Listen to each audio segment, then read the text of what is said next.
Muy buenos días, bienvenidos al primer repaso a la actualidad del día aquí en Negocios Televisión. Arranca en la mañana del jueves 16 de noviembre una jornada que de nuevo sigue viéndose marcada por los grandes asuntos que centran la actualidad del día. Actualidad geoeconómica, geoestratégica, que si tiene un nombre propio es ese gigante asiático, es China, sus datos y su acercamiento con los Estados Unidos, porque en las últimas horas ya sí se puede hablar de cómo el gigante, la primera y la segunda economía del mundo, están acercando posiciones en lo que suponen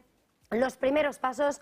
hacia el deshielo de esas relaciones entre Washington y Pekín, y en el que tanto Joe Biden como Xi Jinping, al margen de esa cumbre de la PEC, habrían conseguido cerrar uno de los objetivos buscados por Joe Biden, un diálogo directo entre ambos mandatarios y, por supuesto, también los acuerdos en cuanto a lazos militares, la comunicación entre los militares y también en cuanto al fentanilo. Todo esto en una jornada en la que en la macro lo que hemos conocido son datos que vuelven a arrojar esa lectura de caída en el precio de la vivienda en China, datos que vuelven a despertar preocupación sobre ese sector que supone esa cuarta parte de la economía del gigante asiático, y en la que, por supuesto, también se escribe la actualidad del día mirando a ese escenario bélico en Oriente Medio, donde vemos cómo Israel sigue avanzando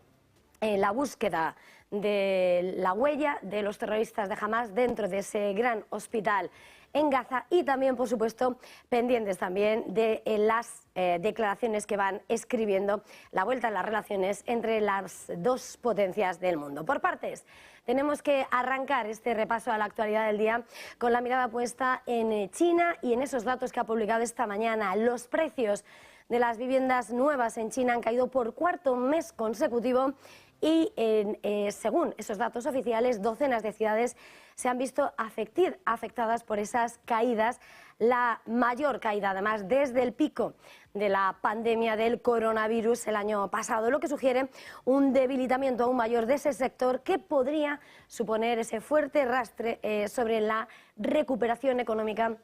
de la segunda economía del mundo. Los precios de las viviendas nuevas en octubre han caído un 0,3% en tasa intermensual tras el 0,2% que se dejaban el mes anterior, señalando de nuevo la importancia de ese sector inmobiliario, cerca de una cuarta parte de la actividad económica, y que vive en medio de esa ofensiva regulatoria por parte de Pekín para frenar la deuda, con la que está además restringiendo la liquidez y aumentando los riesgos de incumplimiento para los promotores, lo que ha retrasado muchos proyectos, mientras las autoridades están implementando medidas para apuntalar ese sector clave para la economía china. Y más allá de esos datos, que son la última hora sobre China, las relaciones entre Estados Unidos y China son las grandes protagonistas de esta mañana del 16 de noviembre. Finalmente se ha producido ese primer cara a cara entre Joe Biden y Xi Jinping, el primero en un año, y ha sido en suelo estadounidense, no en el marco de una visita de Estado, sí al margen de esa cumbre APEC, ese foro económico de los países de Asia-Pacífico. En este marco, y tras 4 horas de reunión en una zona que no había sido informada previamente, Biden y Xi Jinping han reseteado relaciones y han decidido reabrir el contacto de una línea directa presidencial, reanudar las comunicaciones entre sus militares y trabajar para frenar la producción de fentanilo. Grandes acuerdos que se buscaban tras esa cuidadosa preparación de este encuentro de alto voltaje diplomático, y que supone el deshielo de las relaciones entre Washington y Pekín, un avance significativo tras estas conversaciones, como decimos, en persona por primera vez en un año. Biden y Xi se han reunido, como decimos, en las afueras de San Francisco y han tratado algunos de los temas que han supuesto las mayores tensiones y fricciones entre ambas potencias. Se acercan posiciones, por tanto, aunque continúan grandes diferencias latentes en cuestiones como lo que respecta a Taiwán. Pero incluso en torno a las importantes fricciones con respecto a la isla, los dos gobiernos planean reanudar los contactos militares que China rompía después de que la que fuera presidenta de la Cámara de Representantes, Nancy Pelosi, visitase Taiwán en agosto de 2022. Tras el encuentro, y según ha confirmado el propio Biden, ambos líderes han acordado retomar el diálogo directo, el poder llamarse telefónicamente y responder de manera inmediata el uno al otro. Son esos grandes titulares los que resumen ese encuentro, en el que además han acordado que China va a frenar la exportación de artículos relacionados con esa producción del fentanilo, ese opioide que es una de las principales causas de sobredosis de drogas en Estados Unidos. Pero pese al cuidado con el que se ha preparado ese encuentro entre ambos mandatarios, las declaraciones de Joe Biden en esa rueda de prensa al término de ese encuentro con su homólogo chino ha vuelto a reiterar su opinión de que el líder chino es un dictador. Al ser preguntado por esa opinión, Biden lo que ha dicho es que lo que quiere decir es que es un dictador en el sentido de que es un tipo que dirige un país comunista. Declaraciones que, sin lugar a dudas, no habrán sentado nada bien a las autoridades de Pekín, pese al acercamiento que se ha producido en el encuentro cara a cara, el primero en un año, entre Biden y Xi Jinping. Pero en esas declaraciones que han puesto ambos mandatarios por separado tras ese encuentro de 4 horas, es importante, y hasta ahora resuena, lo que es el mensaje claro que ha lanzado el presidente chino Xi Jinping, en el que presenta y defiende el papel de China como pacificador y como país que lo que busca es una relación amistosa con Estados Unidos. El líder comunista, de hecho, ha dicho que Pekín quiere ser amiga de Washington y que lo que busca el gigante asiático es modernizarse. De hecho, en su mensaje, además, ante los directivos, los CEOs de Estados Unidos, ha señalado que China no tiene ninguna intención de volver a la guerra y que su nación no librará ninguna guerra con nadie, ni caliente ni fría. De hecho, ha señalado que es un error ver a China como una amenaza y ha reiterado precisamente su afirmación de que China no quiere desbancar a Estados Unidos. Un mensaje conciliador, un mensaje pacifista que al mismo tiempo ha alineado con una advertencia velada en la que ha apuntalado que Estados Unidos tampoco debería apostar contra China. Advertencia de Xi Jinping, al tiempo que reitera el líder chino su deseo de establecer vínculos pacíficos entre las dos principales economías del mundo y reiterando esa estrategia de crecimiento pacífico de China, y en el que pretende alejar esas crecientes preocupaciones sobre el desacoplamiento entre la primera y la segunda economía del mundo. Y con permiso de lo que pueden ser esas relaciones entre Estados Unidos y China y lo que suceda al margen de esa cumbre de la APEC en San Francisco, seguimos pendientes de otro de los grandes asuntos que preocupan al tablero internacional y a la geopolítica. Las tropas israelíes han encontrado un centro de mando y armas y equipos de combate perteneciente a los terroristas de Hamas en ese gigante hospital de Gaza, el más importante de la zona, el Al-Shifa.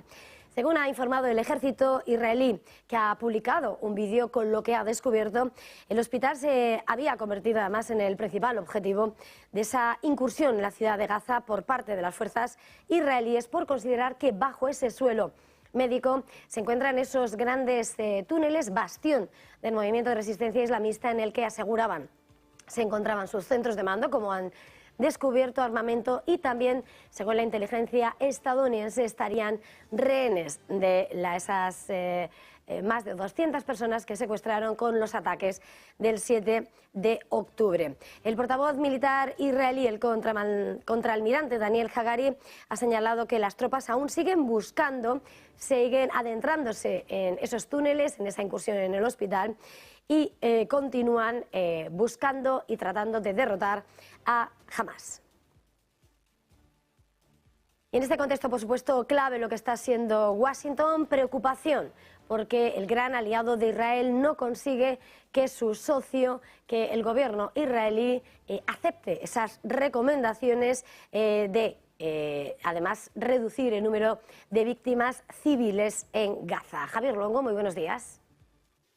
Sí, ¿qué tal, Eva? Muy buenos días. La Casa Blanca, al parecer, lo que está es frustrada con Israel. Es la palabra que se emplea en los medios de comunicación, con los comportamientos, concretamente, que está teniendo Israel. Es con lo que está frustrada la Casa Blanca en esta guerra contra las milicias terroristas pro-palestinas de Hamas. ¿Por qué? Bien, la frustración viene por las muertes civiles de la guerra, que no dejan de aumentar, están ya contabilizadas parcialmente en los 13.000, y los llamados de la administración Biden a ceses puntuales de la violencia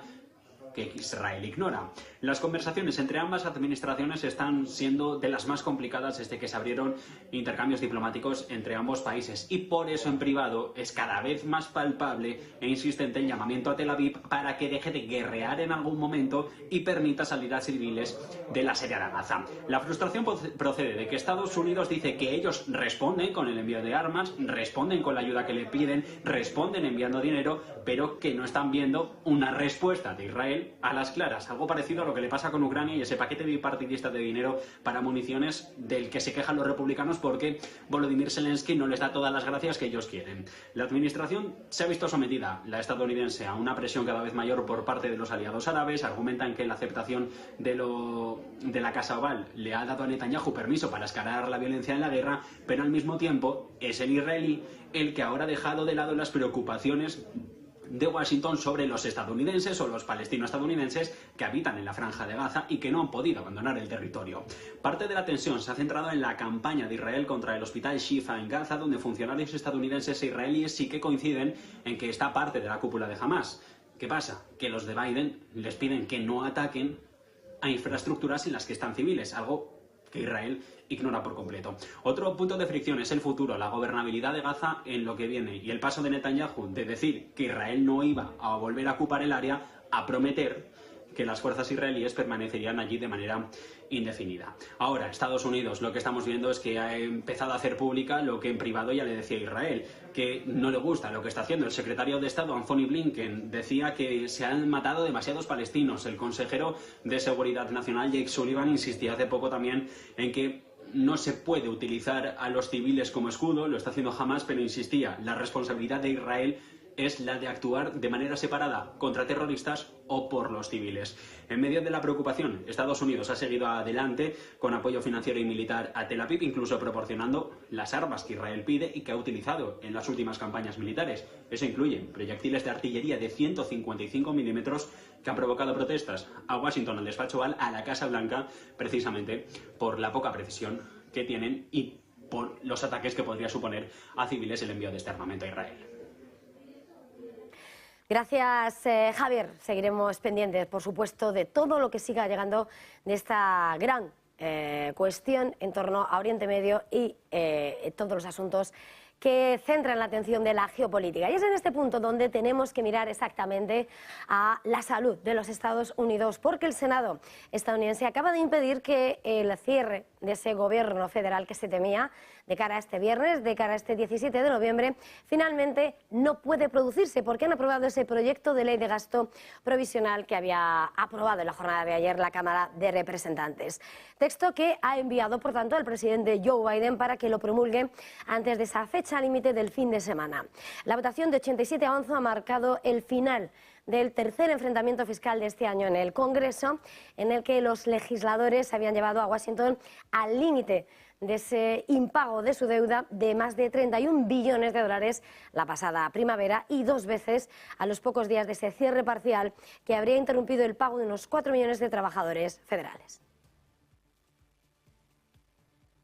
Mirando a otros grandes asuntos que escriben la crónica de los mercados, importante mirar lo que están haciendo algunos de los grandes inversores del globo. Berkshire Hathaway, el conglomerado inversor liderado por Warren Buffett, ha anunciado en las últimas horas la venta de sus participaciones en grandes compañías de primera línea americanas como General Motors, como Procter & Gamble, además de reducir en un 5% su participación en Amazon. Son algunos de los movimientos más destacados que ha anunciado hasta septiembre, donde si algo destaca es como el famoso inversor, el oráculo de Omaha, ha convertido miles de millones de dólares en la cartera de acciones del conglomerado en efectivo. Ha recortado posiciones en varias empresas, como decimos. Su desinversión destacada está en esa venta de lo que le quedaba en el gigante automovilístico, que estaba valorada en 850 millones en el trimestre anterior. Pero importante también cómo ha reducido su participación en la petrolera Chevron en un 10%. Importante, Berkshire ha vendido acciones de Amazon, también de las aseguradoras Markel & Glove Life, o también ha salido de Activision Blizzard. Importante cómo ha encontrado un mayor valor en los bonos del Tesoro a corto plazo, que ahora rinden más de ese 5%. La posición de efectivo de Berkshire Hathaway se ha disparado a ese récord de 157.000 millones de dólares a finales de septiembre, impulsada por los mayores intereses sobre su efectivo y la cartera de tesorería, así como por las fuertes ganancias operativas de los negocios que posee. Así, la cartera de acciones de Berkshire Hathaway se concentra en 5 empresas: Apple, Bank of America, American Express, Coca-Cola y Chevron. Y también protagonista en las últimas horas Hyundai, que ha presentado su primer vehículo eléctrico de alto rendimiento, una variante deportiva N de su SUV crossover Ioniq 5. El fabricante surcoreano ha anunciado su llegada a los concesionarios para marzo de 2024, al que le seguirán, según ha apuntado, modelos N más electrificados en el futuro. Es esa marca, la de N, la de mayor rendimiento de la compañía, similar a AMG para Mercedes y la línea M para BMW. Y por supuesto, a esta hora tenemos que hacernos eco de una noticia de una de las grandes compañías del mercado español, del grupo ACS. En concreto, porque ha acordado a través de su participada Iridium la compraventa de un terreno en Alcalá de Henares preparado para la construcción de un nuevo centro de datos, un data center, un área que cuenta con 6,7 hectáreas de terreno y 50 megavatios de suministro de energía garantizada. El proyecto se desarrollará en los próximos 5 años y se espera que inicie sus operaciones en 2025. El activo se encuentra en una de las localizaciones premium para centros de datos en ese conocido como Corredor del Henares en Madrid, gracias a su imbatible conexión a través del principal eje de fibra en la península, que va a lo largo de la A2, conectando Madrid con Barcelona. El grupo ACS cuenta con una posición líder en la industria de los centros de datos a través de su filial Turner, esa empresa líder en la construcción de data center en Estados Unidos, y el grupo CIMIC en Australia y Asia Pacífico. Este hito supone un paso adicional en la consolidación de la posición global del grupo ACS en infraestructuras digitales, al tiempo que reconoce el potencial del mercado español. Y con todo esto hacemos una pequeña pausa para publicidad y enseguida volvemos.